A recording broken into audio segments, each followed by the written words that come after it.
A London fog hides more than footsteps tonight. Welcome to Whispered Clues, where deduction meets danger. Tell us, from where in the world are you listening? Your presence keeps the mystery alive. Thank you for joining us. Now, let the case of the doctor who attended his own death begin. It was on a grey and drizzling morning in the autumn of 1892 that I found myself once more seated across from Sherlock Holmes in the familiar sitting room at 221B Baker Street. The fire hissed slightly in the grate, a kettle sang softly on the hob, and Holmes, in one of his frequent moods of brooding introspection, lounged in his armchair with a silk dressing-gown wrapped tightly about him and his long, nicotine-stained fingers steepled beneath his chin. Outside, the sounds of a restless London murmured beyond the fogged windows. I had just finished reading an article from the Times Aloud, one that concerned a political scandal which had taken root in Whitehall, when Holmes gave a slight grunt and reached for his pipe. "My dear Watson," he murmured as he tamped down the tobacco, "one can only hope that the criminal element in Parliament remains so obligingly transparent. It would save the Yard considerable effort." I laughed lightly, glad to see him roused from what I had feared was a lingering melancholy. "You find yourself in want of a proper case, Holmes?" He blew a perfect ring of smoke toward the ceiling. "Not merely in want, Watson, in starvation. The only mystery to darken our door these past weeks was the case of Mrs. Loughton's vanishing ginger cat, which, I need not remind you, resolved itself in the discovery of a loose window latch. I still say your deduction was most admirable," I offered. Holmes dismissed the praise with a flick of his hand. "Child's play. I crave something more substantial. A murder that does not wish to be one, a death masquerading as life, or better still." He was interrupted by the sudden, sharp rapping of the downstairs bell. We both looked toward the door. Mrs. Hudson's footsteps echoed up from the hallway, followed by low voices. Moments later, the door to our room opened, and she ushered in a man who looked like a shadow of his former self. He was perhaps in his early 50s, though the stoop in his back and the pallor in his cheeks made him seem older. He was draped in a dark overcoat, rain-spattered, and wore a doctor's bag slung across his chest. His eyes darted around the room with the frightened nervousness of a man on the brink of revelation or collapse.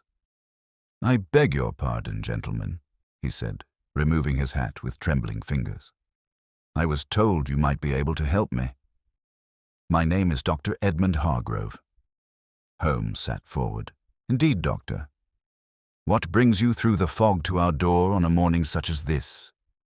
The man closed the door behind him and approached the hearth as if seeking not only warmth, but sanctuary. "Mr. Holmes, I need you to explain to me how I can be standing here when I'm quite certain I died last week." For once, even Holmes blinked. "You what?" I asked, rising. Dr. Hargrove gave a hollow, humorless laugh. "I am a medical man, gentlemen. I've spent over 2 decades diagnosing the dying, but I have no answer for this. I was found dead in my study, at least. That is what the newspapers reported. My housekeeper swore she discovered my body, stiff and cold, in my chair. The death certificate has been issued. I've read my own obituary, for heaven's sake." Holmes leaned forward slowly, his eyes alight.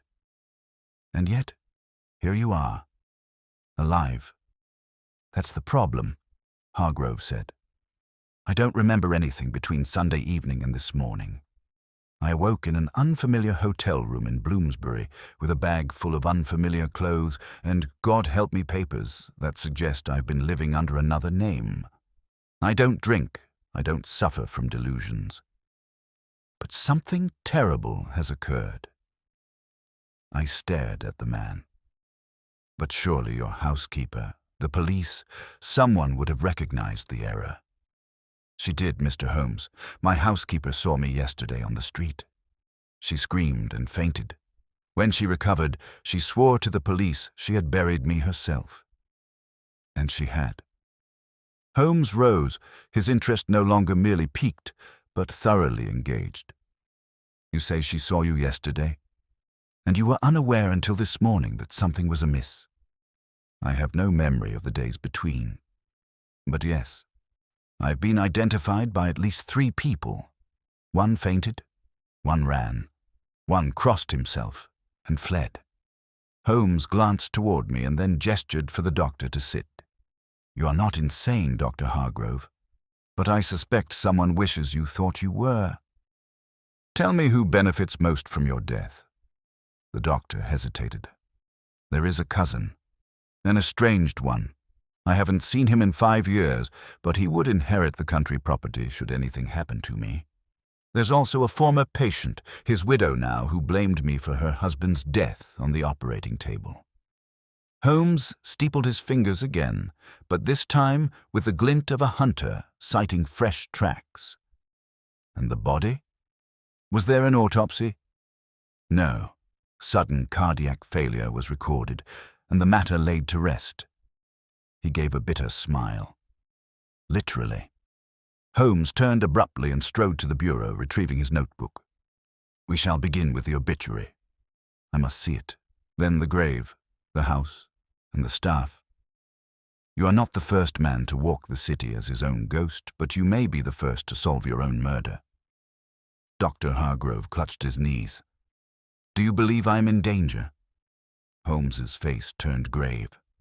Doctor, someone either wished to erase you or to replace you. In either case, the danger is very real, and I suspect that whoever laid your body in the ground might not rest until they finish what they began. A chill passed over the room that had nothing to do with the weather. Holmes snapped shut his notebook. Watson, bring your coat. We're paying a visit to a dead man's house. It was a singularly strange experience, walking through the mist-streaked streets of London in the company of a man declared dead and buried, yet very much alive and breathing beside us. Dr. Edmund Hargrove kept his collar turned high against the chill as we made our way toward Chiswick, where his residence and private practice had been situated. Holmes, walking just ahead, moved with brisk precision, his gait betraying the simmering excitement that only the most confounding cases stirred in him. It is not often, Holmes murmured without turning, that a corpse returns to escort us to the scene of its own death. Hargrove gave a low, uneasy chuckle. I'd be more amused by the irony if I weren't living it. We arrived shortly after noon. The street was quiet, lined with ash trees shedding their last reluctant leaves. Dr. Hargrove's home stood in the middle of the row, a handsome, ivy-clad structure of brick and stone, its windows shuttered tightly.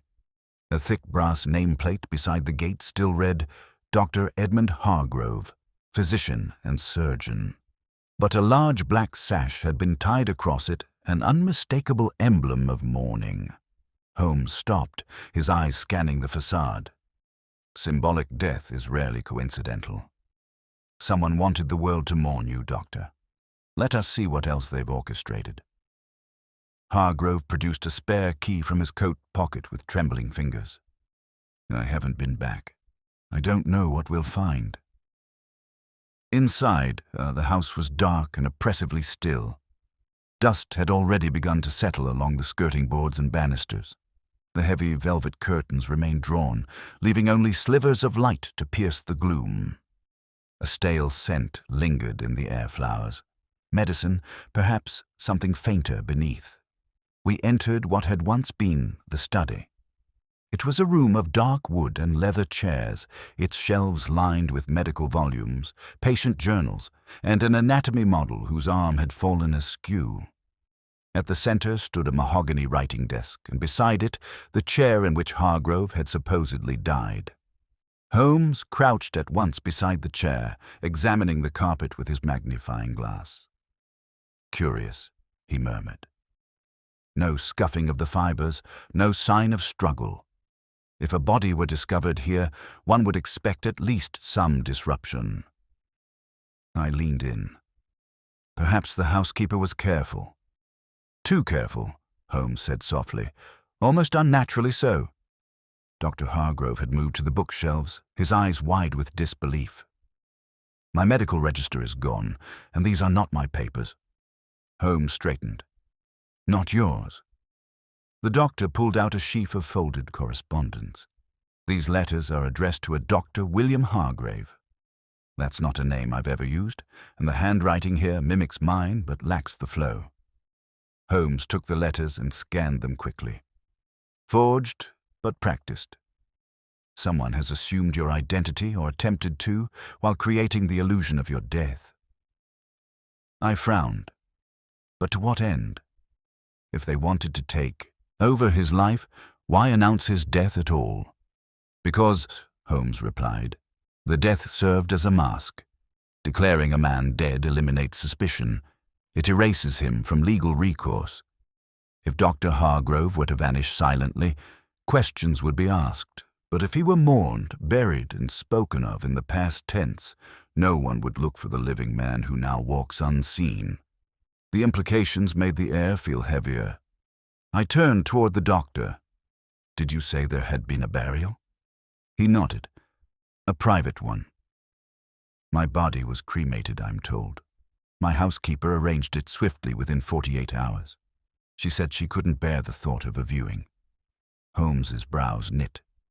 Too swift, legally permissible, but hardly common. Watson, you and I will examine the death certificate shortly. For now, Doctor, where did you say you awoke this morning? In a small boarding house off Bloomsbury Square.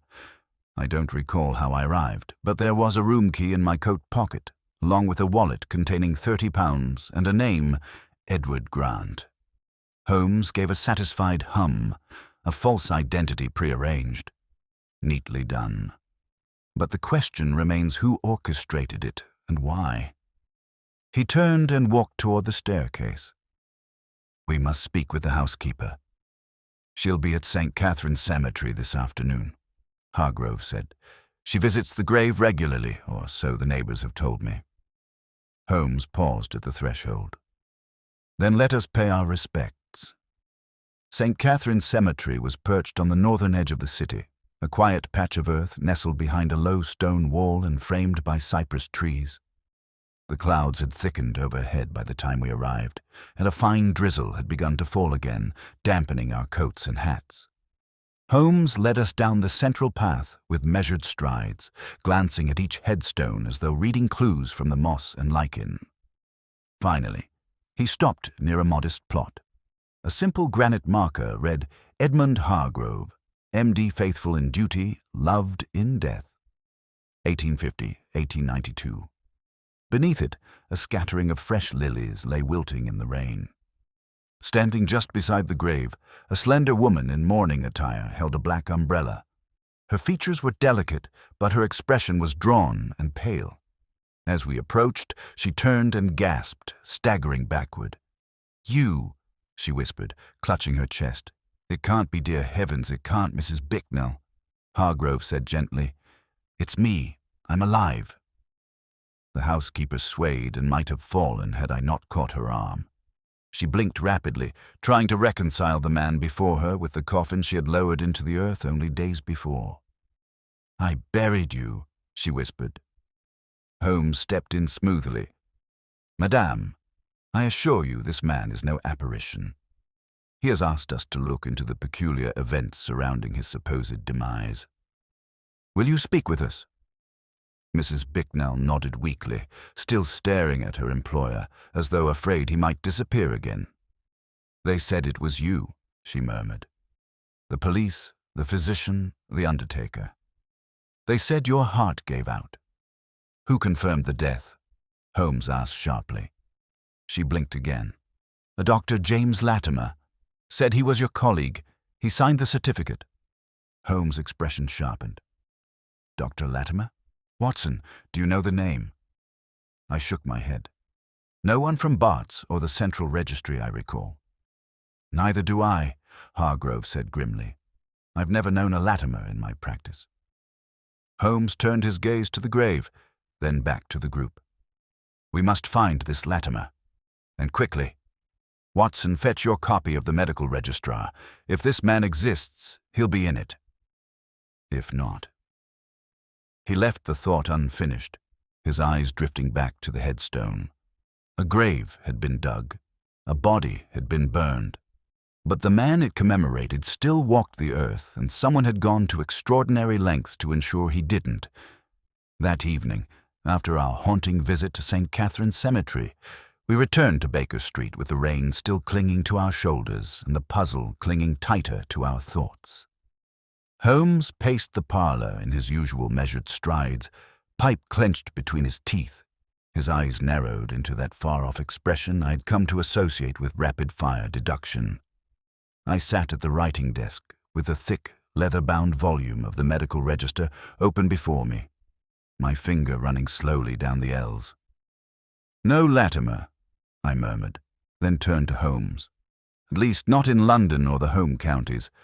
There is a James Latimer listed in Manchester, but he's nearly 70. Retired." Holmes waved the smoke from his face. "Too old to convincingly impersonate a practicing colleague of Dr. Hargrove, and too geographically distant to have signed a London death certificate within hours of the supposed demise.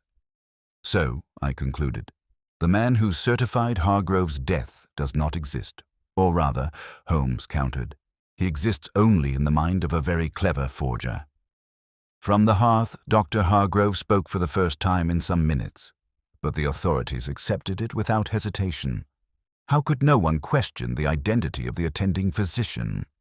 "Because they never had cause to," Holmes said, turning to him. "A death in one's own home, a loyal housekeeper, a corpse that resembled the deceased, and an apparently reputable doctor providing documentation. In an age so quick to accept appearances, very little scrutiny is required to convince the world a man is dead." He flicked ash into the tray. "Watson, would you be so good as to fetch the post-mortem report from the coroner's office tomorrow? I would like to know what details were or were not included." I nodded. "Of course. And what of this boarding house where the doctor awoke?" Holmes gestured toward the side table where a folded paper lay. "I dispatched a telegram to the landlady under the assumed name Edward Grant. If she responds, we may know more of the fiction into which our friend was deposited." A knock sounded at the door. Moments later, Mrs. Hudson entered with a telegram on a silver tray. Holmes crossed the room in 2 long strides and opened it with an elegant flick of his fingers. "Well," he murmured after reading it, "how very obliging." He handed it to me. The telegram read, "To Mr. Edward Grant, from Mrs. Bessie Kinton, Bloomsbury Lodging House. Yes, room held for you 3 days. You left quietly this morning. Payment in full. All as requested. B. Kinton Holmes," turned back to Hargrove. "Then we can confirm, at the very least, that the lodging was arranged for a man under that name. Whether you requested it yourself is another matter." Hargrove shook his head. "I've never heard of the woman, nor the address." "Then it was planned for you," Holmes said. "Prepared, furnished, and paid for. Which raises a troubling question. If someone forged your death, gave you a false identity, and spirited you away, why let you wake up at all?" Silence settled over the room like a heavy fog. At last, Holmes moved again. "We are not dealing with mere theatrics. This is a precise and purposeful operation. Someone needed you presumed dead. But either they lost control of the illusion, or the illusion was meant to end." "You think I was meant to be found?" Hargrove asked. Holmes shook his head. "No, I think you were meant to disappear again, only this time forever. Your awakening interrupted a plan in motion. That gives us a very short window before they realize their failure." I felt a chill settle into my bones. "You think they'll try again?" "I'd wager my violin on it." Holmes crossed to the mantelpiece and retrieved the envelope containing the forged letters addressed to Dr. William Hargrave. He spread them out on the table beside the medical ledger. "Watson, look here, these envelopes bear the postmark of Hampstead, and the handwriting, though artful, betrays certain inconsistencies." I peered over his shoulder. The tail on the G in Hargrove dips lower than normal. And here see the R. It bends at the base like someone unaccustomed to writing in cursive. Holmes gave a tight smile. Exactly. A forger practiced in mimicry but not style. My guess? Someone educated, but not a native hand in medical correspondence. Hargrove leaned forward. You suspect the cousin I mentioned? Holmes drummed his fingers on the table. You mentioned he stood to inherit your property. Yes. Rupert Glenwood.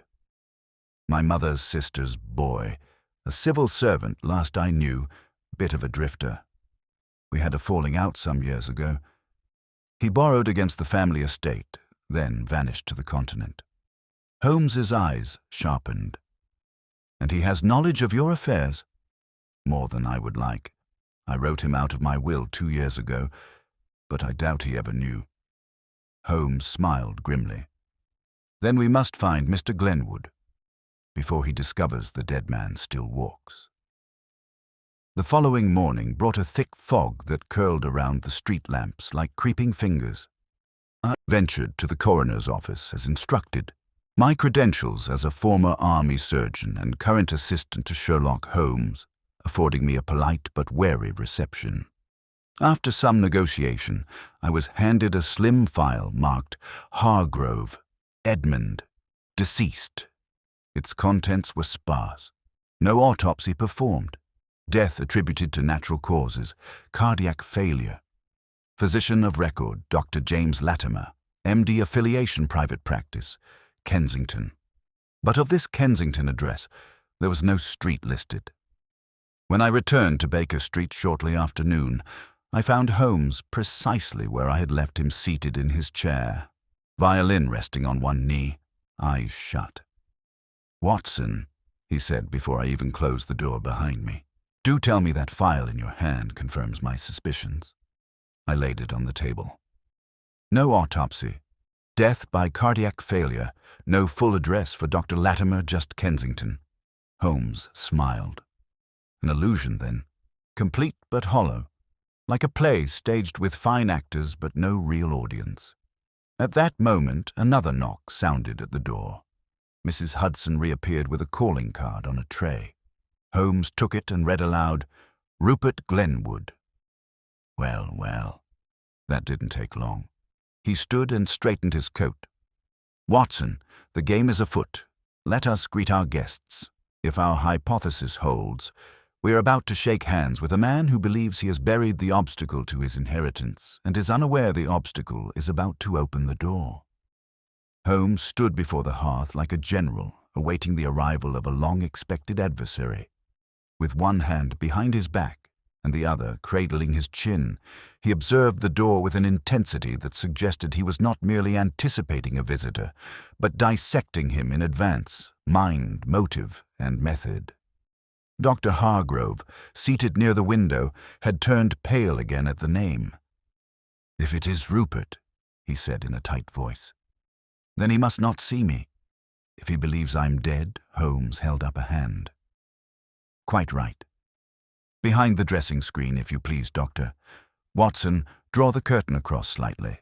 We'll control the light. I obeyed at once, adjusting the curtain to throw the room into a dim half-glow. Holmes positioned the chair in such a way that the approaching guest would sit with his back partially turned to the concealed alcove. Then, with a nod to Mrs. Hudson, he allowed the man into the room. Rupert Glenwood entered with the air of someone accustomed to charming drawing rooms and perhaps to looting them. He was in his early 40s, well-built, clean-shaven and dressed with a touch too much care, a silk cravat slightly too loud for mourning, a tailored frock coat that had clearly been brushed before his arrival. His manner was relaxed but watchful, the eyes sharp and flickering even as he smiled politely. "Mr. Holmes," he said smoothly, removing his gloves. "A pleasure, sir. I trust you received my card?" Holmes inclined his head. "Indeed. And this is my colleague, Dr. John Watson." "Pleasure," Glenwood said, with a quick bow. "I'll not waste your time. I come today regarding my late cousin, Dr. Edmund Hargrove. A tragic loss, as you may imagine." "Quite," Holmes said, gesturing for him to sit.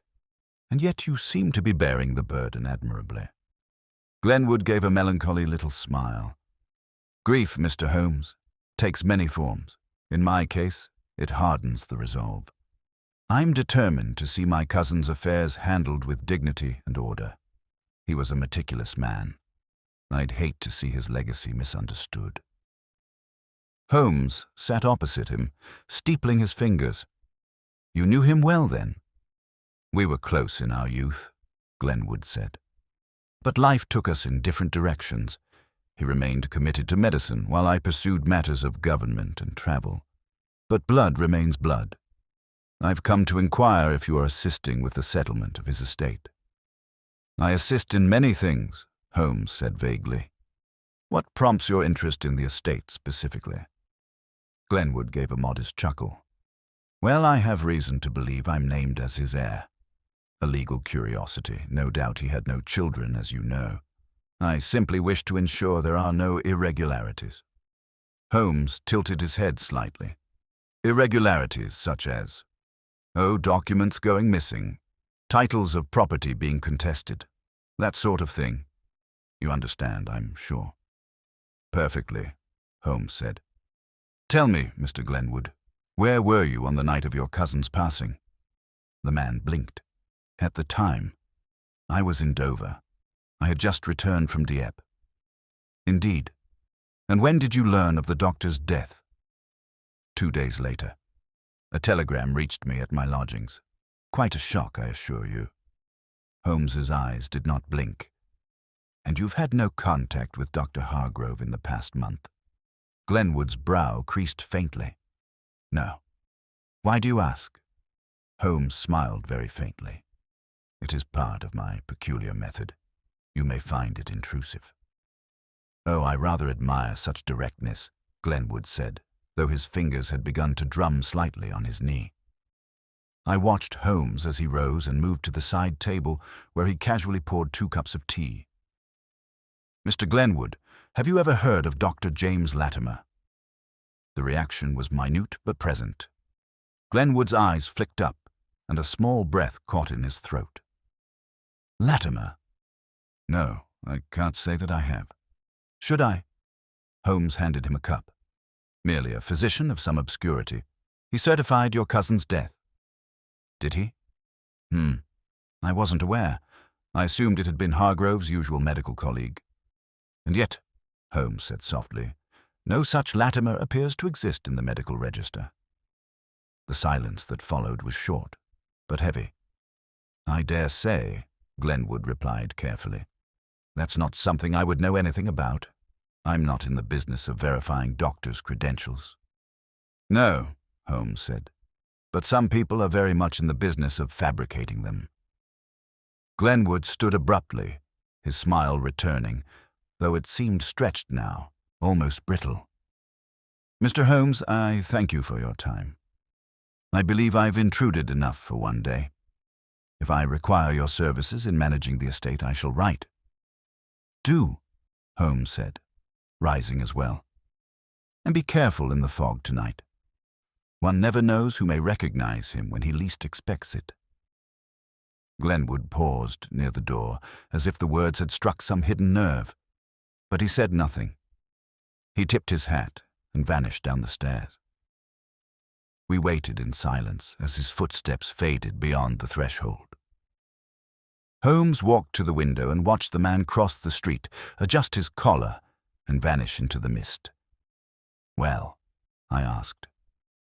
Holmes turned back, his expression sharpened into something very near triumph. "There is no doubt in my mind, Watson. Glenwood knew, not suspected, knew that Hargrove was alive. That tremor at the name Latimer, the abrupt retreat, the poorly veiled deflection. No, he was caught unprepared for how much we already know." Dr. Hargrove emerged from behind the screen, his face pale and drawn. "But what does he want? Why go to such lengths?" Holmes tapped his fingers on the edge of the desk. "That, Doctor, is the question that will lead us to everything else. If Glenwood were content with your death, he would be nowhere near Baker Street." No, his return suggests something is still unresolved. Something tied not just to inheritance, but to opportunity. He turned and began to pace. He forged your death, placed you in a false identity, and arranged a cremation, but no autopsy. He needed your body out of reach, and your name buried. Yet something failed. You awoke. And now he is trying to finish the illusion by managing what comes next. And what comes next? I asked. Holmes turned toward the door with the look of a man who had already charted his next dozen moves. Next, we follow the money. If this was a crime of erasure, there will be signatures, property transfers, or financial instruments waiting to be activated. Glenwood needed a dead man to claim something that the living could not. He reached for his coat. Watson, we must visit the solicitor listed in Dr. Hargrove's will, and after that, we pay a call to the crematorium. I raised an eyebrow. To see what? Holmes paused. To confirm whether anything at all was burned. The following morning dawned grey and windswept, the London sky a dull canvas of shifting clouds. Holmes, already dressed and animated with that quiet tension I had learned to recognize as mental acceleration, handed me a piece of toast and instructed me to eat quickly. "We've 2 engagements today," he said. First, the solicitor who managed Dr. Hargrove's will. I have reason to believe Glenwood has already made contact, which gives us a narrow window. Then to the crematorium, though I suspect we shall not find the comfort of closure there. I dare say comfort has never been your goal, I replied, chewing briskly. Nor should it be, Holmes murmured, adjusting his gloves. Comfort is the cousin of complacency, and complacency is precisely what our adversary relies upon. We arrived shortly after 10 o'clock at the offices of Pettigrew and Lane Solicitors, a narrow brick-fronted building just off Lincoln's Inn Fields. Inside, the scent of waxed wood and legal dust filled the air, and a bespectacled clerk with a sparse mustache led us to a private chamber where a middle-aged man with a stooped back and faintly sunken cheeks greeted us without standing. "Mr. Holmes, Dr. Watson," he said, motioning to the chairs before his desk. "I am Harold Pettigrew. I understand you come regarding the estate of Dr. Edmund Hargrove." "Indeed," Holmes replied. "We understand you are the legal custodian of the late doctor's will." "Quite so," Pettigrew said, opening a file folder before him. "I oversaw the drafting and revision of Dr. Hargrove's will for nearly 15 years. Meticulous man, as I'm sure you know." Holmes nodded. "And in the most recent version of that document, who stands to inherit his estate?" Pettigrew adjusted his spectacles. "That would be Mr. Rupert Glenwood, a cousin on the maternal side. Though I will confess, Mr. Glenwood's reappearance did surprise me. I had not seen him in this office for several years. He's returned, then?" Holmes asked lightly. "Indeed. 2 days ago." He presented himself promptly with a copy of the death certificate and inquired as to the next steps. Holmes leaned forward. "Has the transfer of property begun?" Pettigrew hesitated, fingers drumming the desktop. "We are proceeding with caution." Mr. Glenwood's eagerness was noticeable. However, as there was no contesting party, we had no reason to delay. "Until now," Holmes said. Pettigrew's brow furrowed.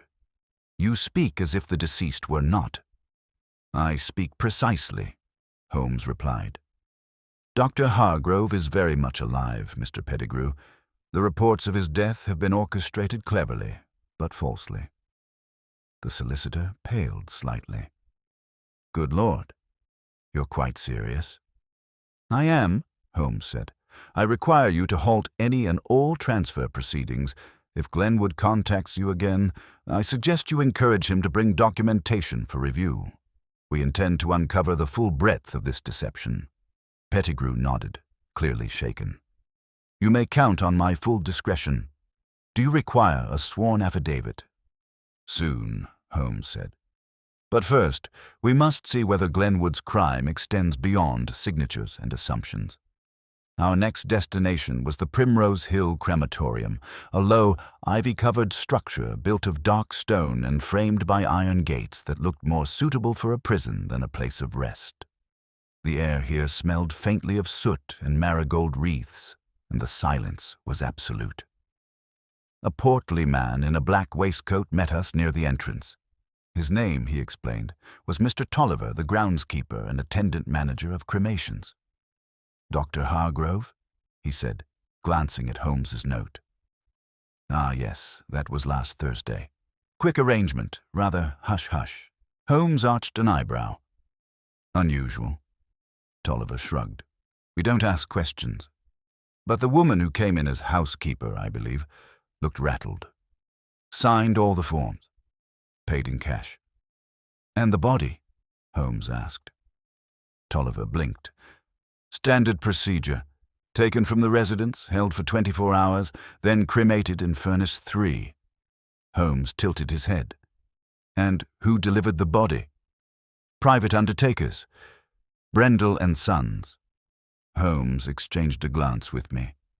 "That's peculiar, is it not, Watson? Brendel's office is on the south bank. Quite a distance." I nodded. "An unusual choice, unless someone was trying to avoid scrutiny." Holmes turned back.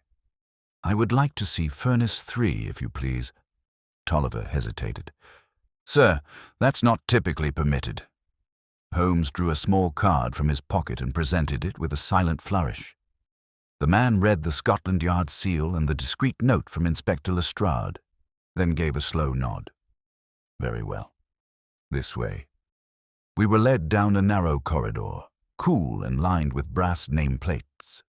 At the end, a heavy steel door opened into a stone chamber with thick iron machinery at its center. Furnace 3 stood against the wall, a great, square-mouthed beast of fire-blackened metal. The door was closed and bolted. Holmes ran a finger along the edge of the ash bin beneath. Then he knelt and examined the hinge of the lower panel. "Watson," he said softly, "observe." I knelt beside him. He scraped away a bit of residue from the lower catch. It crumbled beneath his touch, revealing something unusual, shards of something pale and angular beneath the ash. "Bone fragments?" I asked. "No," Holmes said. "Porcelain? Smashed intentionally. And here, look at this." He pulled a thin, partially burned scrap of cloth from beneath the edge of the frame. It bore faint embroidery, an initial EH. Holmes stood, his face tight. Someone created the illusion of cremation. They fed this furnace a theatrical facsimile, perhaps a mannequin, perhaps only the remnants of clothing, weighted with bone china and ash. Enough to give the impression of finality. Enough for no one to question. Tolliver stared, mouth open. But the register was signed. Holmes turned to him. "And who inspected the contents?" "I did not.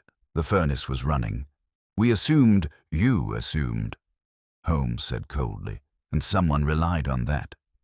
We left the crematorium shortly after, the drizzle returning in earnest as we stepped once more into the open street. "Well, Holmes," I said, adjusting my collar, "the conspiracy deepens." Holmes gave a slight, mirthless smile. "Indeed, Watson. Our villain staged a death, a cremation, and a transfer of identity, all dependent upon institutions accepting what they're told without ever confirming the truth. But now, we've seen the truth smoldering beneath the lie."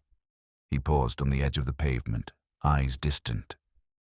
"The question is not only how this was done," he murmured, "but how many others may already have disappeared under the same illusion." He turned sharply toward me. "Come, Watson, the trap is half laid. We must now bait it. Let us return to Baker Street and prepare for Mr. Glenwood's second act."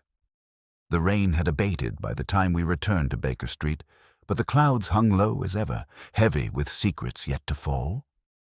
Inside, the fire was stoked high, casting golden flickers on the bookshelves and the Persian rug, and Dr. Hargrove sat in the far chair by the window, staring blankly at the mist-beaded glass.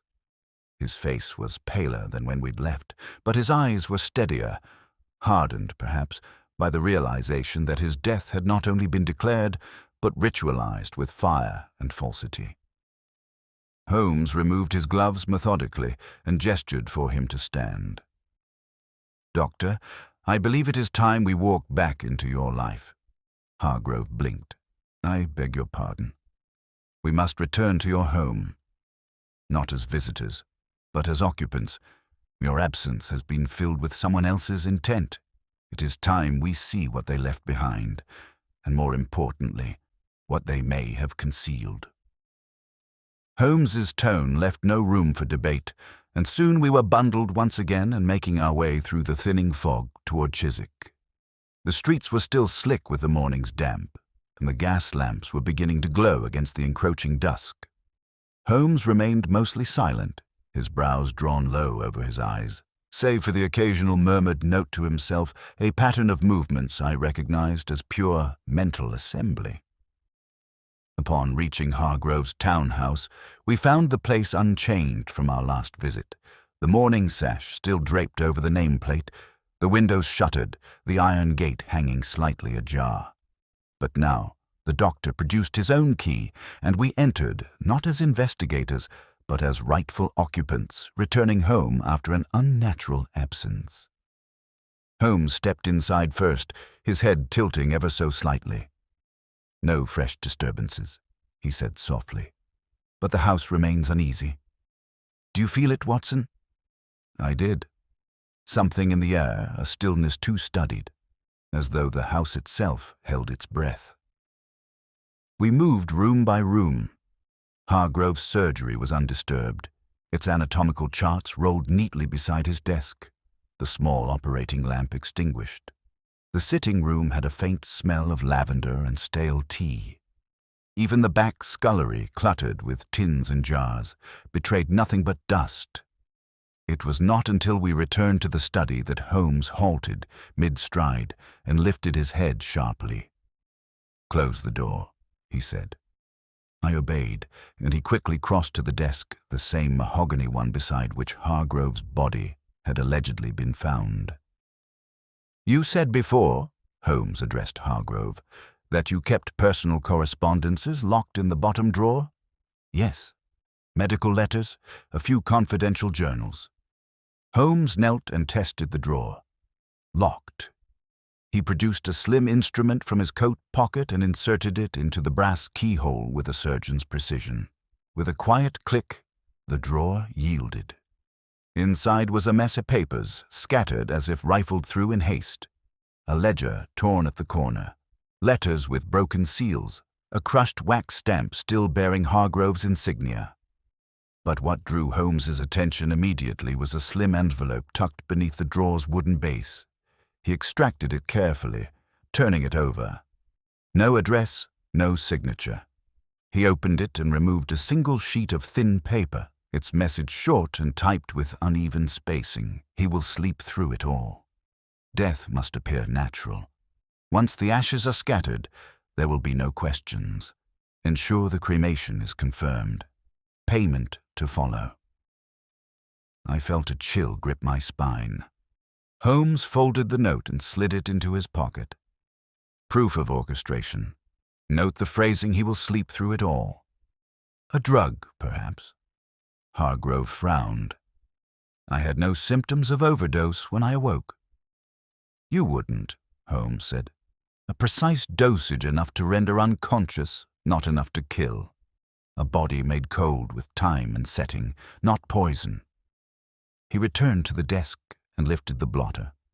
Underneath was a faint outline. Someone had written atop it with pressure, leaving ghostly impressions on the page below.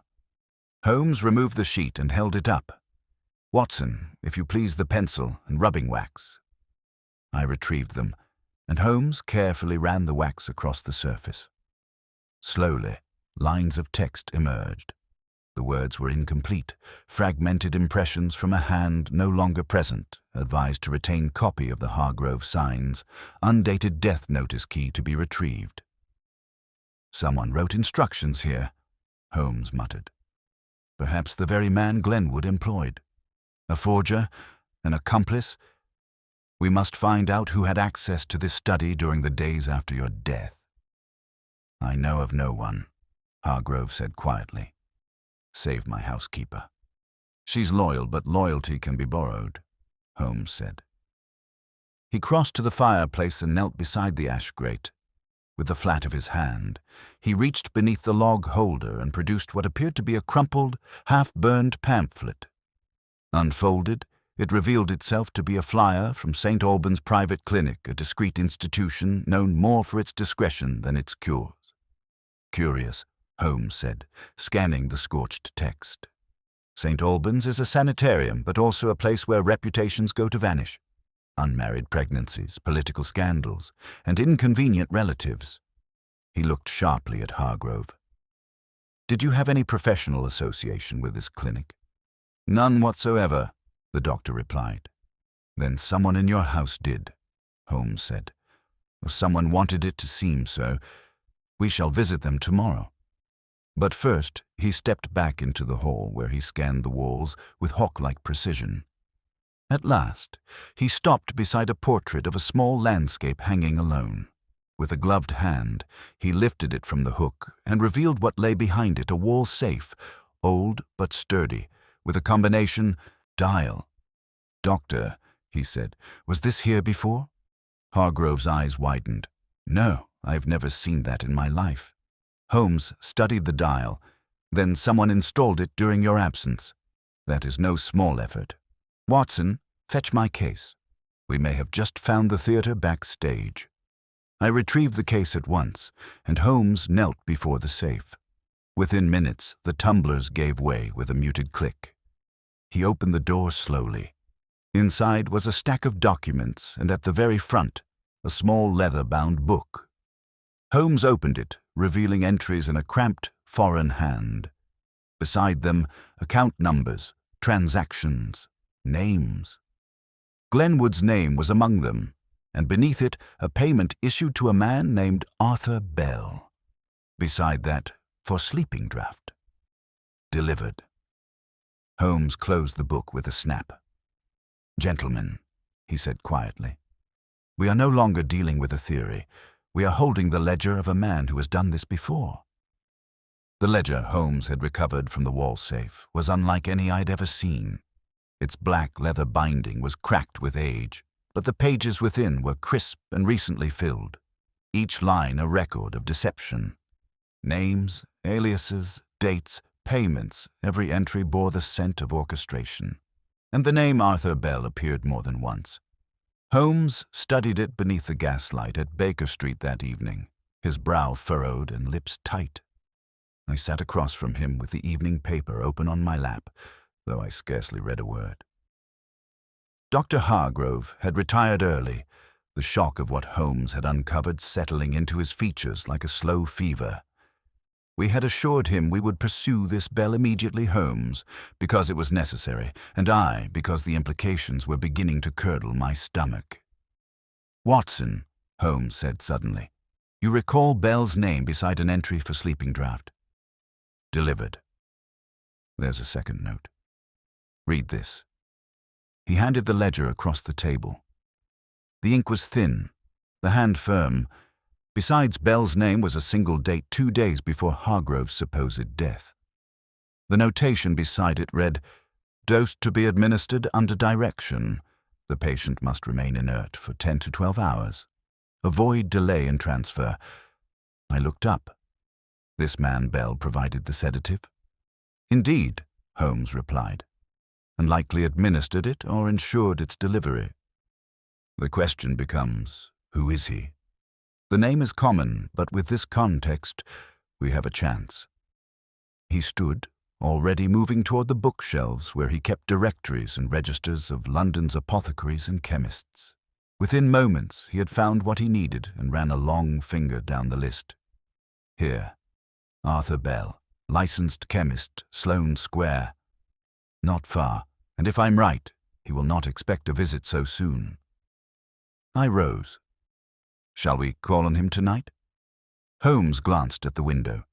The fog had thickened into a silver curtain, but his smile was resolute.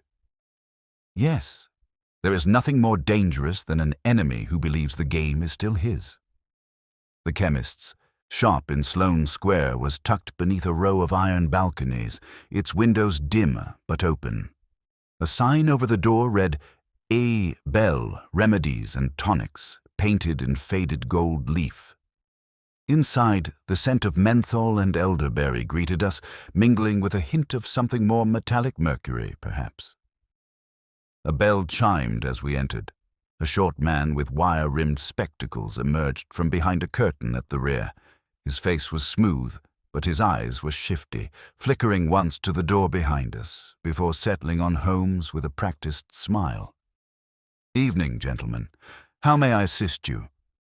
Holmes stepped forward. "Mr. Arthur Bell, I presume?" The man stiffened almost imperceptibly. "That's correct. Are you in need of a remedy?" Holmes reached into his coat and produced a card. "Sherlock Holmes. And this is Dr. John Watson. We're investigating a matter regarding a sedative compound, an unlisted tincture prescribed to a patient under false pretenses. We believe you may have knowledge of it." Bell's hand twitched slightly as he adjusted his spectacles. "I deal in many tinctures. If you're referring to a licensed medication, all transactions are recorded." "Not this one," Holmes said smoothly. "The one issued to a man under the name Glenwood, or possibly Hargrove, about 2 weeks ago." Bell's composure cracked just a little. "I'm sorry, but without more information," Holmes cut him off by placing the ledger on the counter and opening it to the page. "I believe this is your handwriting." Bell's eyes flicked down to the open book, and for one bare second, he paled. "Where did you get that?" Holmes leaned in. "From the safe of a man presumed dead until he walked into our sitting room. You supplied the means to render him unconscious, allowing his identity to be stolen, and for a body to be faked and burned in his place. You are no longer merely a chemist, Mr. Bell. You are a conspirator in a crime with very long shadows." Bell licked his lips. "I didn't know it was that serious. I was paid, that's all." Holmes gave a humorless smile. "No chemist worth his salts prepares a draft of that potency without asking questions. I suggest you answer some now." Bell hesitated, then sighed. "It wasn't Glenwood. At least, not to me. He used another name, Mr. Farrow. Said he needed the draft for a patient with severe neuralgia, couldn't sleep more than 2 hours. Had all the right terminology. Sounded like a physician." "Describe him," I said. "Late 40s, clean-shaven, dark hair. Spoke like he'd been a broad, slight accent. Hard to place. Brought his own dosage notes, very specific. I made up the draft as instructed, no questions." Holmes narrowed his eyes. "And did he pay well?" 20 guineas. More than enough." "Did he return?" Bell shook his head. "No. I left the mixture for collection. Someone else took it. A young fellow said he was a porter." Holmes closed the ledger with a snap.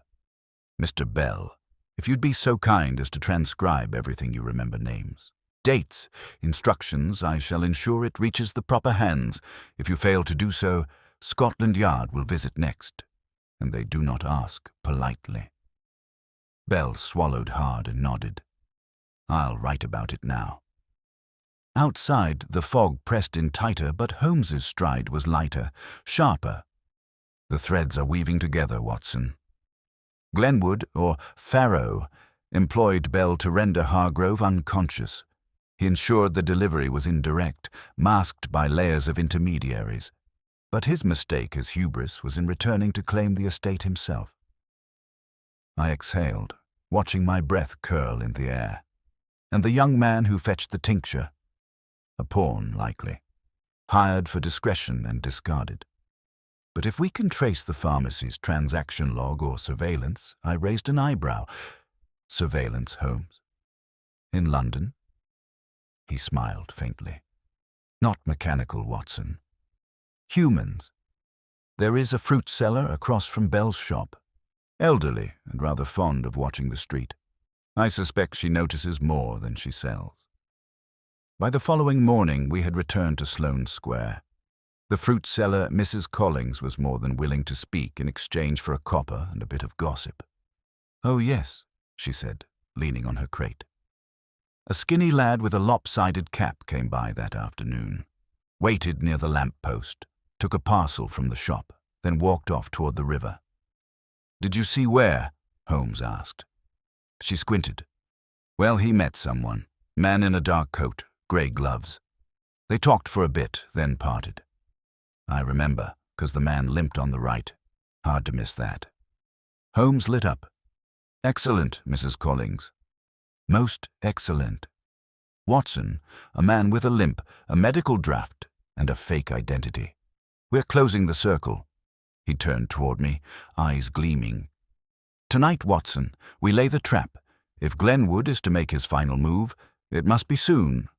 And when he does, we shall be watching." The fog was back that evening, thick, woolly, and clinging low to the street as though London itself were holding its breath. Holmes stood at the window of 21B, his silhouette outlined by the flickering hearth, gaze locked on the shifting grey beyond the glass. He had not spoken in some time, save for the occasional murmur to himself.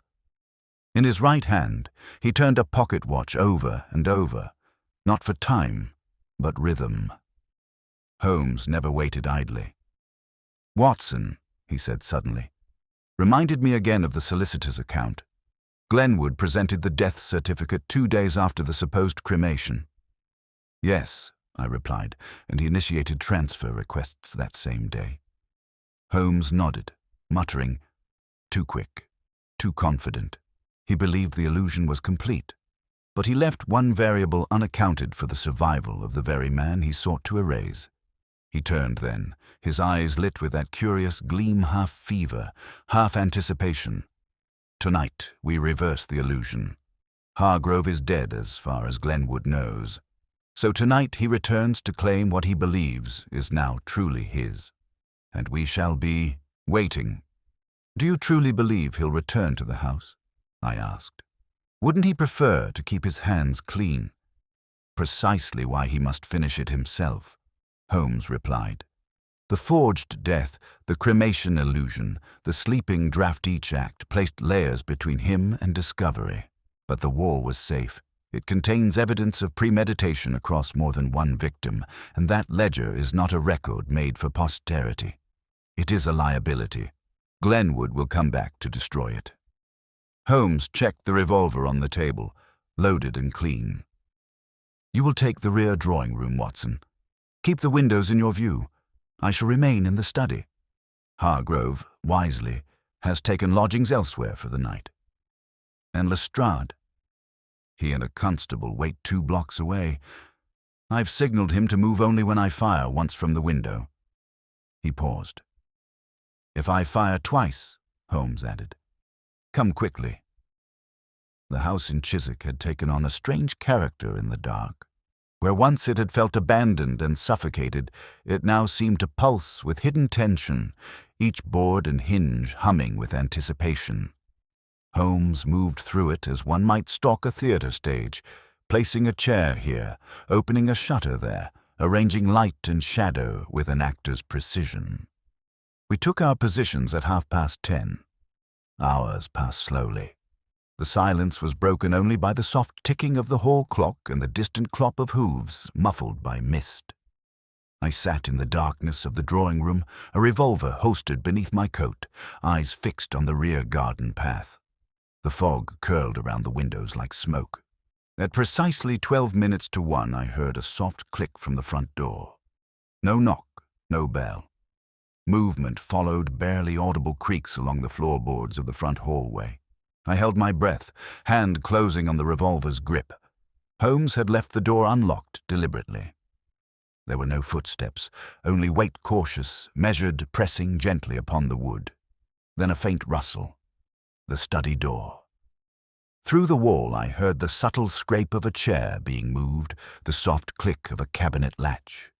He was inside. Glenwood, no doubt searching for the ledger, and Holmes, I knew, would be waiting in the dark, silent and still as a hanging blade. I counted the seconds. 5, 10, 20, then bang. One shot. A burst of motion followed rapid footsteps, something crashing over, a cry of panic. I was on my feet at once, rounding the hallway as the second bang rang out a signal. I threw open the door to the study. There, beneath the stark glow of the desk lamp Holmes had just lit, stood Rupert Glenwood, frozen in place with his hands raised, and Holmes behind him, revolver leveled steadily. A small fire smoldered in the grate, where Glenwood had evidently attempted to toss the ledger before Holmes intervened. It smoked, but remained intact. Holmes had tossed a poker across the hearth to knock it from the flames. "You are under arrest," Holmes said calmly, "and not merely for attempted fraud.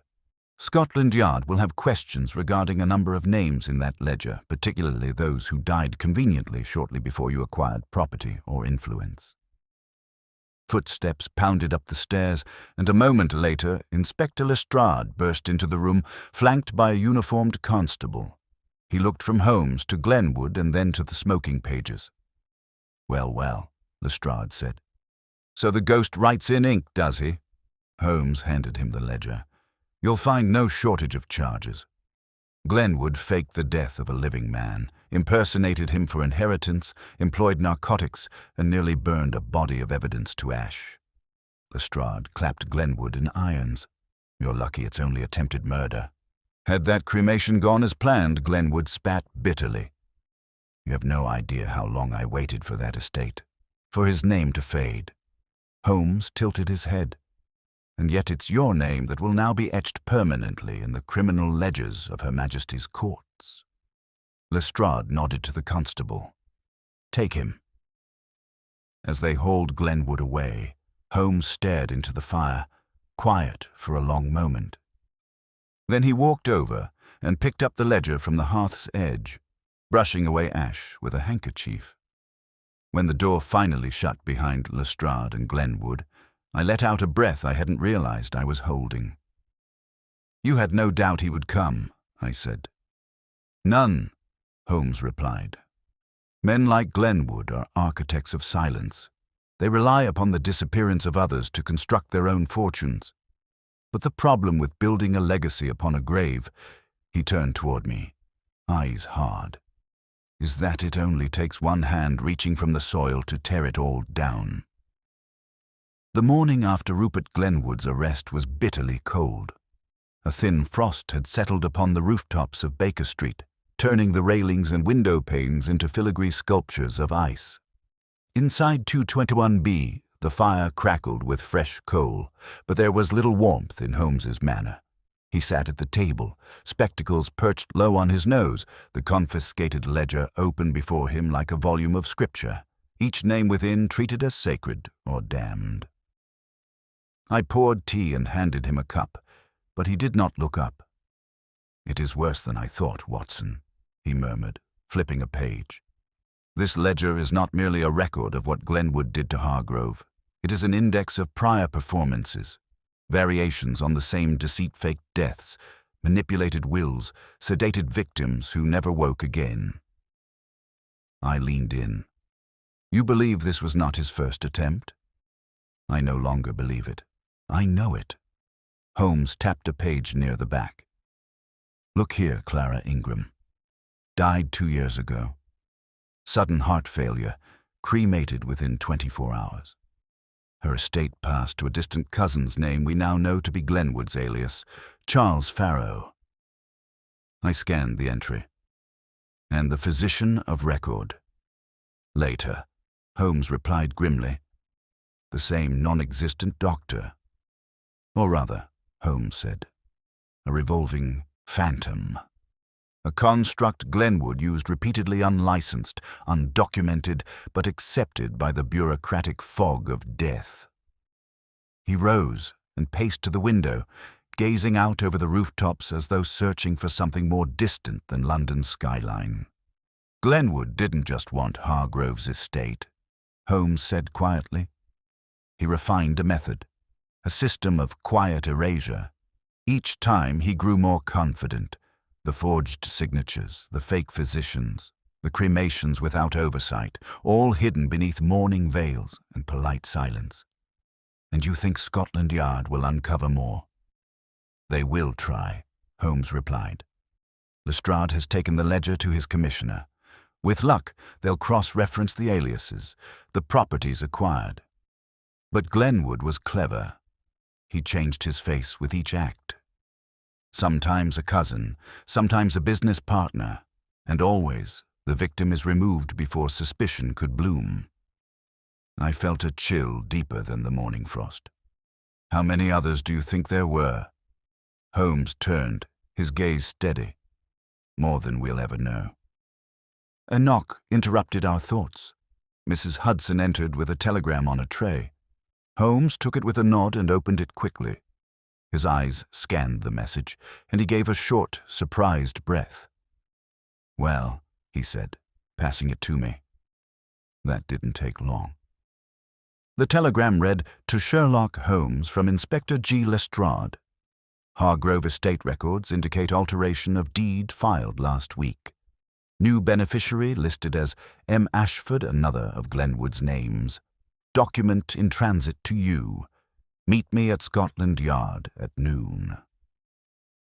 L. Holmes's face darkened. He anticipated Hargrove's awakening might fail. He filed a contingency. If Rupert Glenwood could not inherit, then Matthew Ashford would. A second persona already prepared.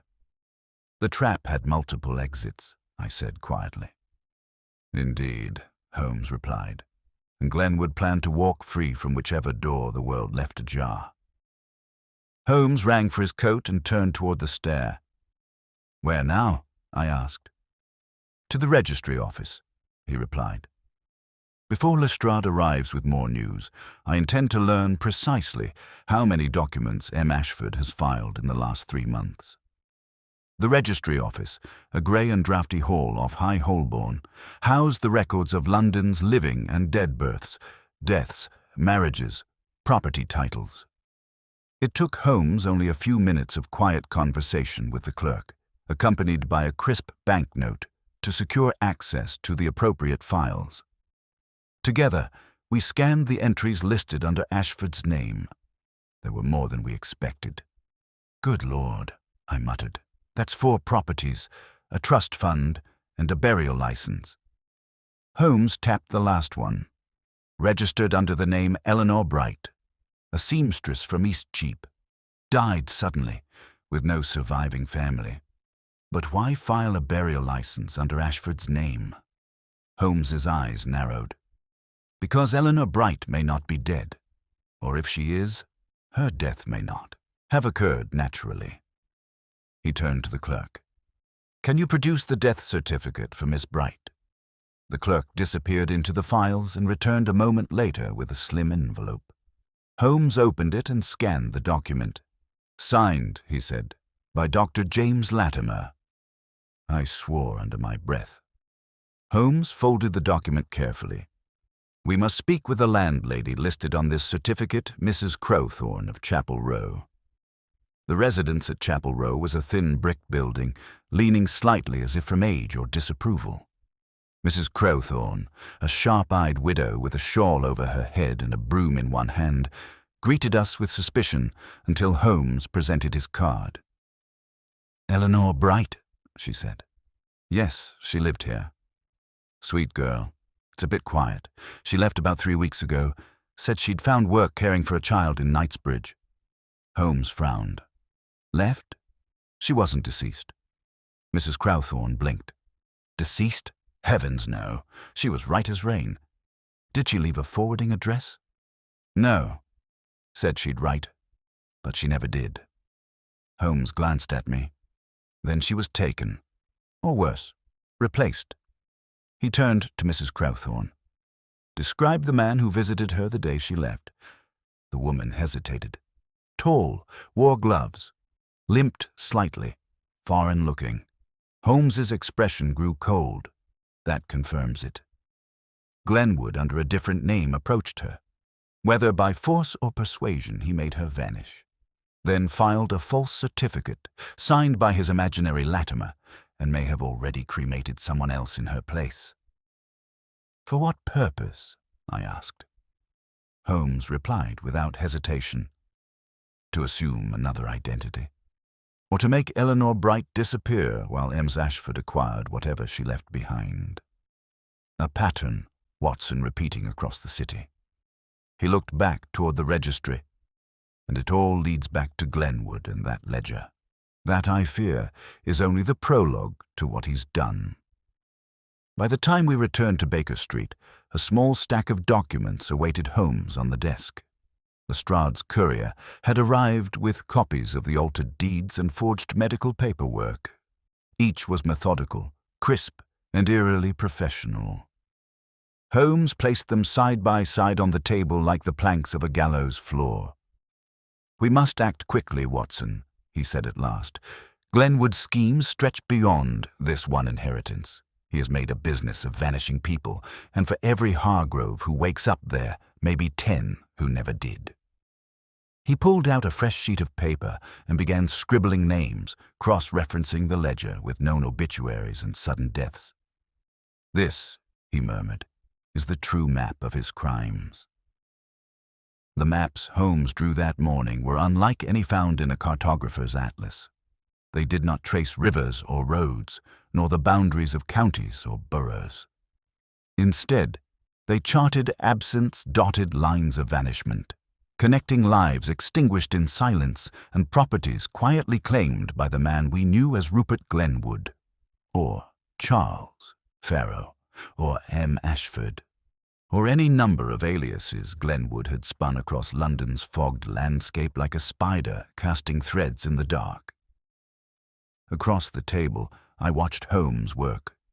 He had filled 2 full pages already, organizing the entries from the ledger by date and cross-referencing each with public death notices and probate filings. Every 3rd or 4th line included a Dr. James Latimer, the fictional physician whose signature had soothed suspicion like laudanum on a raw nerve. "What do you make of this one?" Holmes asked, pushing a file toward me. "Margaret Devlin, 68, died last winter of reported heart failure, cremated within 24 hours. Her estate, modest but unchallenged, passed to a tenant named Marcus Felon, whose identity I strongly suspect is Glenwood." I scanned the death certificate. Another Latimer signature. "Precisely." Holmes leaned back in his chair. "What fascinates me is not the scale of Glenwood's scheme, it is the restraint. He rarely struck. Once or twice per season. Always quiet, always plausible. Never greedy, never dramatic. Which made it easier to go unnoticed," I said. He nodded. A good parasite avoids drawing attention to the host. Glenwood was patient, strategic, but his fatal flaw, Watson, was ambition. He reached too far with Hargrove. A man too prominent, a death too fast, a deception that required too many moving parts. And now, Holmes tapped the table. Now the pieces are falling apart. A knock interrupted us. Mrs. Hudson entered with a note, sealed in cream paper with a heavy wax stamp. "From the Home Office, sir," she said, placing it delicately on the table. Holmes opened it swiftly, his brows lifted as he read, then furrowed as he reached the end. "What is it?" I asked. "Curious," they murmured. "The Crown Prosecution Service has received an urgent petition from an anonymous party requesting that Glenwood's charges be reduced in exchange for information on a larger scheme." My eyes narrowed. "Glenwood? Trying to barter?" Holmes nodded slowly. "He wishes to present himself not as a mastermind, but as a middleman, a facilitator for a deeper operation." He stood suddenly, moving to the window as if needing to see something beyond the glass. "This changes the nature of the game, Watson.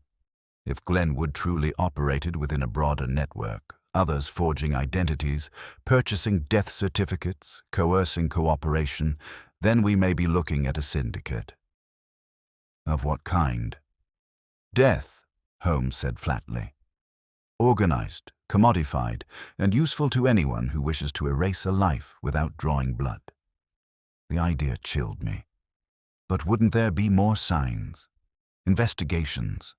Not if they chose their victims well. The elderly, the estranged, the impoverished, those least likely to be mourned. The machinery of bureaucracy masks more than it reveals, especially when the paperwork is so carefully forged.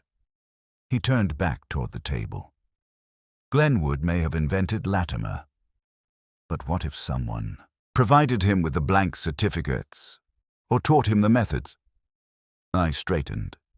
You think he was trained? Holmes opened the drawer beneath the desk and pulled out a folder containing notes we had made earlier in the week. He flipped it open to a list of names: known forgers, disgraced civil clerks, surgeons struck from the register. One of these, he said, tapping the list, could have sold him the framework. Glenwood had style, but not invention. He applied a system someone else created. A sudden thought struck me. And what of Bell the chemist? Could he be part of it? Holmes gave a tight smile. Bell, I suspect, is peripheral, a willing accomplice, not an architect. But he may know who connected him with Glenwood. He mentioned the name Farrow, after all. That's our next move. By late afternoon, we found ourselves once again in Sloane Square, stepping beneath the faded sign of Bell's Apothecary. The shop was quiet, its front windows fogged, and the bell above the door jingled faintly as we entered. Bell appeared behind the counter moments later, paler than during our previous visit, his hands wringing a damp cloth. I saw the news, he said nervously. Glenwood's been arrested. Indeed, Holmes replied. And now you must answer one final question, Mr. Bell. Who introduced you to him? Bell hesitated. I told you. He came in as Farrow. You said he presented dosage notes, Holmes cut in. With precise chemical instruction. That kind of detail doesn't come from a layman. Someone helped him prepare it. Bell looked down at the counter, then slowly reached beneath it, pulling out a small wooden card file. He flicked through it and withdrew a card, which he handed to Holmes without a word. The name was printed neatly at the top, Mr. Isaac Venn, consultant, in Estate Transitions, Rosebridge House. Clapham. Holmes's brows lifted. And what is an estate consultant doing instructing a chemist on sedative ratios? Bell shook his head. I don't know. I never met him directly. I was told to send the receipt and payment acknowledgement to that address. Twice. Holmes pocketed the card. Then we shall meet him directly. Watson, I believe we're about to enter the next act of this mystery. That evening, back at Baker Street, Holmes sat once more before the fire, rubbing the bridge of his nose thoughtfully. The flickering light played along the angles of his face, giving him a look at once haunted and electric. This Isaac Venn, he said, may prove to be the root from which Glenwood's ambitions grew. If he is connected to more disappearances, to more forged lives, we may be stepping into a web far larger than we imagined. I nodded, glancing toward the window where the fog had returned, cloaking the street in its familiar shroud. And if Venn is merely one branch? Holmes gave a small, grim smile. Then we climbed the tree. The next morning was one of those crisp London days when the sky opens just enough to admit a muted blue, and the fog lifts, like a stage curtain. It was a morning that promised clarity, perhaps even justice. Holmes and I made our way to Clapham with little conversation between us. There was tension in his shoulders that barely contained a coil of energy I recognized from other moments when the final thread of a tangled skein lay just ahead. Rosebridge House, as it turned out, was not a home at all in the traditional sense. It was a converted townhouse set among a cluster of aging buildings along a narrow crescent off the main road. The brass nameplate read, Isaac Venn, Consultant, in Estate Transitions, Discreet Legal Advisory and Inheritance Facilitation. Holmes stared at it for a moment before knocking. The door was answered by a tall man with a narrow face and a collar so sharply starched it could have cut glass. He wore silver-rimmed spectacles and had the air of someone who enjoyed delivering bad news on official stationery. Mr. Venn? Holmes inquired. The man inclined his head. I am. Sherlock Holmes. This is Dr. Watson. We would like a word if you can spare a moment. There was a pause, brief but distinct, before Venn stepped aside. Please. Come in. The interior was sterile to the point of anonymity. Pale wallpaper, polished oak floorboards, 2 stiff chairs, and a mahogany desk with nothing upon it but a fountain pen and an open appointment ledger. No personal photos. No trinkets. No dust. Venn gestured to the chairs, then sat behind the desk. How may I assist you, Mr. Holmes? Holmes sat slowly, gaze fixed on the man. We are investigating a series of unusual legal transactions involving falsified death certificates, forged property claims, and manipulated estate transfers. Your name appears in connection with at least 2 of these affairs, including the attempted erasure of Dr. Edmund Hargrove. Venn steepled his fingers. You must be mistaken. I rarely am, Holmes said coldly.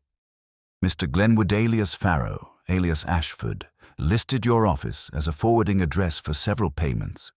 You also provided authorization for at least 1 death filing, under the name Eleanor Bright. Venn said nothing for a moment. Then I handle estate matters. Sometimes clients use aliases. I do not involve myself in the personal drama behind their affairs. Holmes's eyes narrowed. You offered Arthur Bell specific chemical instructions for a sedative compound. You instructed him to label it for neuralgia. You then used that compound to sedate at least 1 individual who was declared dead before they awoke. Venn gave a soft sigh, as though burdened by the mediocrity of being caught. I didn't administer the drought, he said. No, you delegated, Holmes replied. Your genius, Mr. Venn, lies not in cruelty but in structure. You created the scaffolding on which men like Glenwood could build.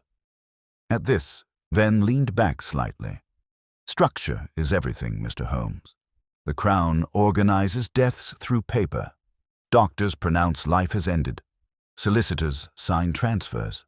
What is identity, really, if not a trail of ink and assumption?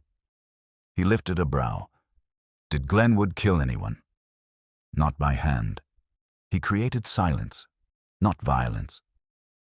Holmes stood. You created a system where the 2 are indistinguishable. That ledger from the wall safe details over a dozen falsified deaths tied to your network of signatories and false fronts. The Home Office is already building its case. Venn remained seated, but a flicker of something passed across his face.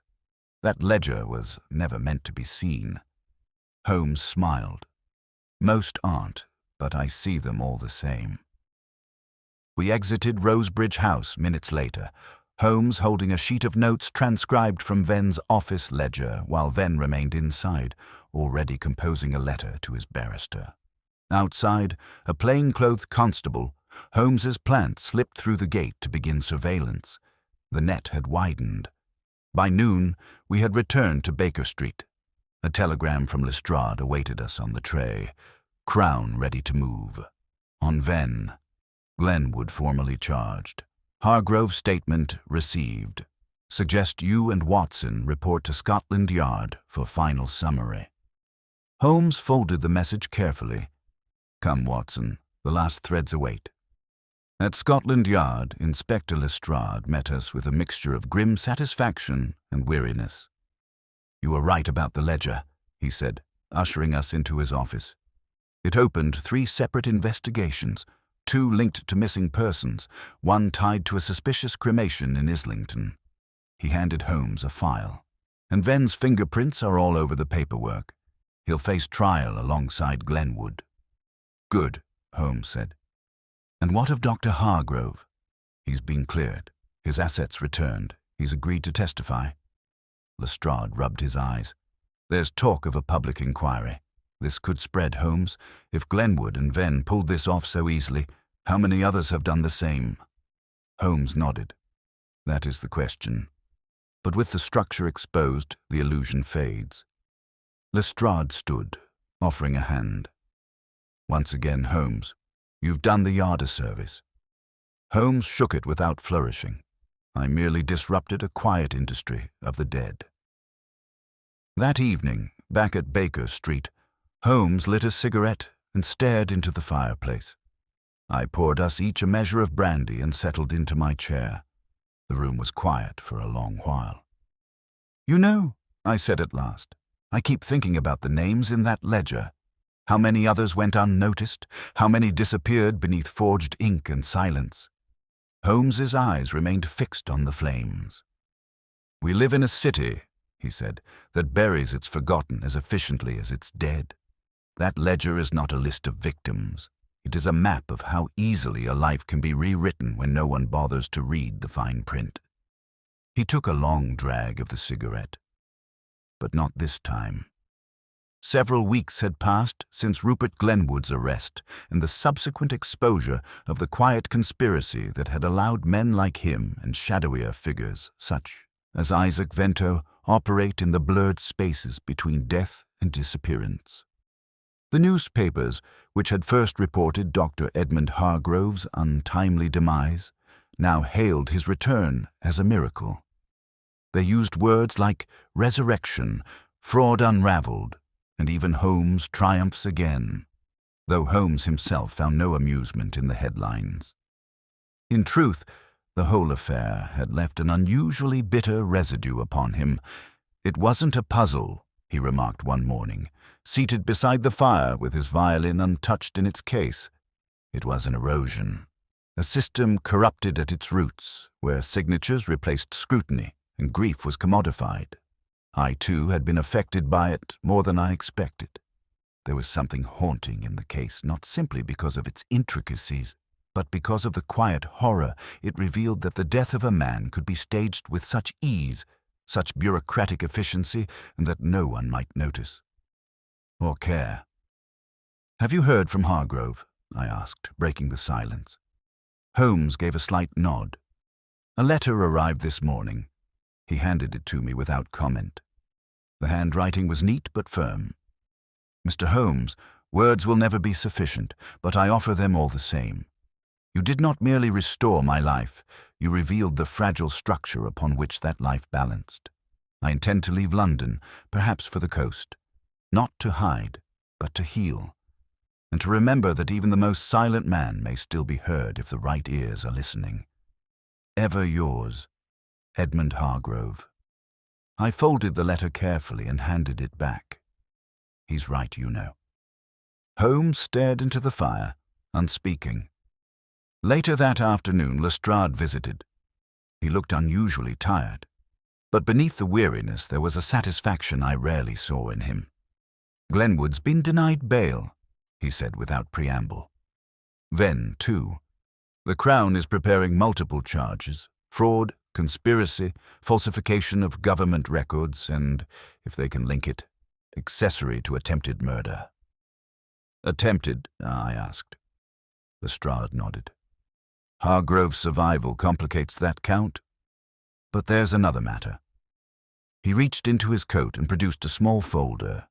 Inside was a photograph, sepia-toned, slightly blurred. It showed Glenwood seated on a bench in what looked like a garden. Another man stood beside him, older, thinner, bearded. "We found this in Venn's office," Lestrade explained. "The man standing is believed to be Otto Reisman." Holmes raised an eyebrow. "The Austrian civil clerk?" Lestrade nodded. "Disappeared from Vienna 2 years ago. Rumors he fled with classified documentation on estate falsification from multiple European jurisdictions. We suspect he taught Venn, maybe even Glenwood." Holmes took the photograph, examined it for a long moment, then passed it back. "Then the infection is older than we thought." "It may not stop with these two," Lestrade said. "We've received quiet inquiries from France, even Prussia. Similar cases. Sudden deaths, fast cremations, false identities. You may have just opened the lid on something wider." Holmes gave a faint, almost imperceptible smile. One hopes that when a lid is lifted, the stench draws attention. Lestrade chuckled, tiredly. Quiet. He stood, shook our hands, and took his leave. The door shut quietly behind him. The remainder of the evening passed in a kind of peaceful quiet that had grown rare in our rooms.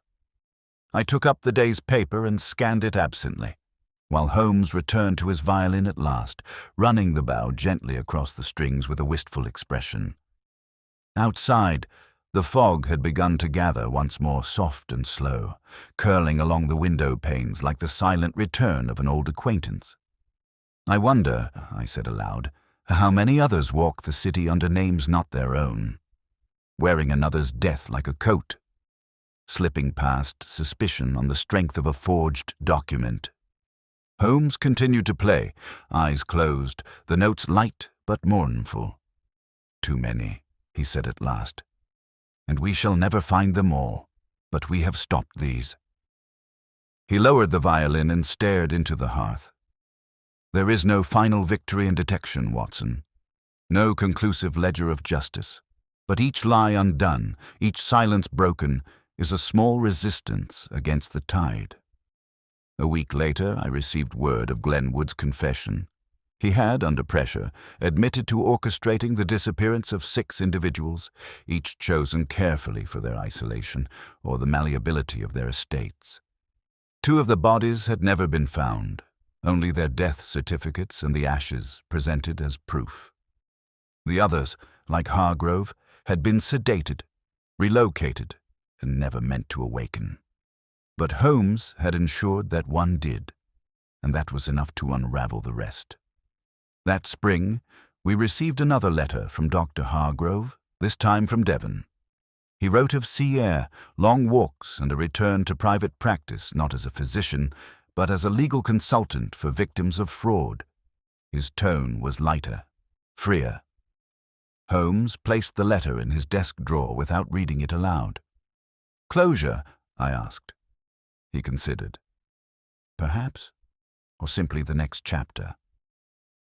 As for the ledger, Holmes eventually donated it to the Crown Archives, sealed and labeled not as evidence but as a warning. He included a note in his own hand. "For every death declared by pen, there must be someone who bothers to ask the name of the one who lived. It remains to this day filed under a peculiar title, the Hargrove Deception. And somewhere, I believe, Rupert Glenwood reads it from his cell, knowing the man he tried to erase lived. This story has ended. Thank you for listening to Sherlock Holmes and the doctor who attended his own death.